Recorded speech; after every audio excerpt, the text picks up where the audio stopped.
جب تاج محل کے عظیم معمار شاہجہاں 1657 میں بیمار ہوئے تو مغلیہ سلطنت میں ہلچل مچ گئی۔ ان کے 4 بیٹوں میں تخت کے لیے سخت جنگ چھڑ گئی۔ ان میں اورنگزیب عالمگیر سب سے زیادہ پرعزم، باہمت اور سخت گیر تھا۔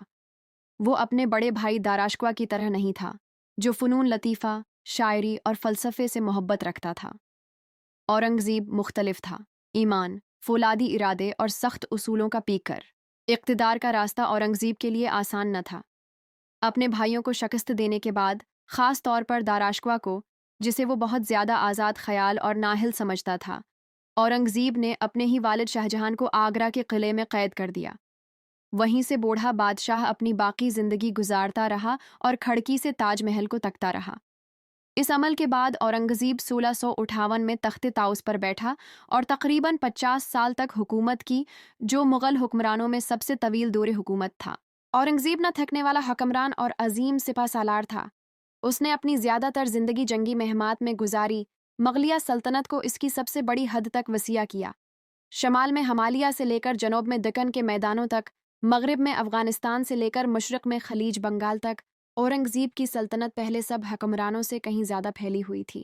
اس نے دکن میں لمبی جنگیں لڑیں اور مرہٹوں کے طاقتور حکمرانوں کو شکست دی، لیکن یہ نہ ختم ہونے والی جنگیں خزانے کو خالی کر گئیں اور فوج کو تھکا ڈالیں۔ اورنگزیب کو عالمگیر کہا جاتا تھا، یعنی جہان کو فتح کرنے والا۔ اپنے پیشروؤں کے برعکس، جو موسیقی، مصوری اور شاعری کو فروغ دیتے تھے، اورنگزیب سمجھتا تھا کہ یہ سب دین کے راستے سے بھٹکانے والی چیزیں ہیں۔ اس نے درباری موسیقی پر پابندی لگا دی، شاہانہ جشن منانے کا رواج بند کر دیا، حتیٰ کہ خود اپنے ہاتھ سے ٹوپیاں سیتی اور قرآن پاک کی نقول لکھتا تھا تاکہ اپنی کفن کی قیمت کما سکے۔ وہ دنیا کے سب سے امیر تخت پر بیٹھا ہوا بھی ذاتی زندگی میں سادہ رہا۔ اس کی ذاتی دیانت داری کو کچھ لوگوں نے سراہا، مگر کچھ نے تنقید کی، خاص طور پر وہ لوگ جو اکبر، جہانگیر اور شاہ جہاں کے سنہری دور کی ثقافتی رونق کو یاد کرتے تھے۔ لیکن اورنگزیب کی سخت پالیسیوں اور طویل جنگوں نے بے چینی کو جنم دیا۔ مرہٹے، شیواجی اور پھر اس کے جانشینوں کی قیادت میں مزاحمت کرتے رہے۔ شمال میں راجپوت، جو کبھی مغلوں کے وفادار اتحادی تھے، بغاوت پر اتر آئے۔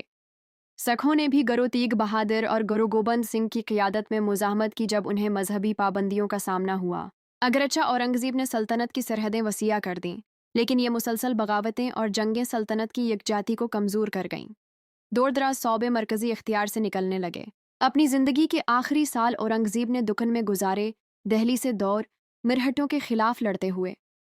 بوڑھا، تھکا ہوا اور افسردہ بادشاہ اپنے خطوط میں پشیمانی اور دکھ کا اظہار کرتا رہا۔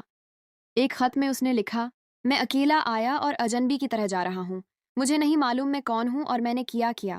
1707 میں 99 برس کی عمر میں اورنگزیب کا انتقال ہوا۔ اپنے عظیم آباء و اجداد کے شاندار مقبروں کے برعکس، اس کی قبر ایک سادہ سی تھی، صرف مٹی سے ڈھکی ہوئی، جیسا کہ اس نے اپنی زندگی میں خواہش کی تھی۔ اورنگزیب نے تاریخ کی سب سے بڑی مغلیہ سلطنت چھوڑی، لیکن وہ بکھری ہوئی، بغاوتوں اور جنگوں میں کمزور ہو چکی تھی۔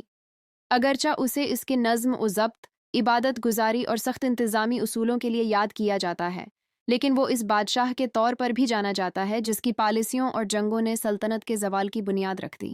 اورنگزیب کی حکمرانی ایک ایسے بادشاہ کی کہانی ہے جو دنیا کو فتح کر گیا، مگر سکون کو کبھی نہ جیت سکا۔